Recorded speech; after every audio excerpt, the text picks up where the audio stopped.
Hi నమస్తే అందరికీ.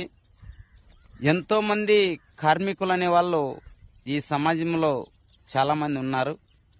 కానీ కార్మికులు మాత్రమే కనిపిస్తున్నారు. మేమైతే కనిపించడం లేదు. ఎందుకంటే మేము అడవుల్లో గొర్రెలు కాస్తూ ఉన్నాం కాబట్టి గొర్రెల వాళ్ళు అంటే ఏమి అనేది కనిపించలేకపోతున్నాం. ఈ ప్రభుత్వాలకి ఏ ప్రభుత్వమైనా సరే మా గొర్రెల వాళ్ళకు కూడా ప్రతి ఒక్క ఇప్పుడు కుల మతం భేదం లేకుండా ప్రతి ఒక్క కులం వారు కూడా ఈ గొర్రెలు అనేది పెంపకం చేసుకుంటూ వాళ్ళు జీవనం గడుపుతూ ఉన్నారు. మేము కూడా అప్పులు తెచ్చాము. అప్పులు చేసి ఏదో జీవాలు చేసుకుంటూ కాసుకుంటూ మా జీవనం గడుపుకుంటున్నాం. కాబట్టి మాకు కూడా ప్రభుత్వాలు మాకు కూడా ఏదో ఒకటి అవకాశము కల్పించాలని కూడా నేను నా మనస్ఫూర్తిగా కోరుకుంటున్నాను.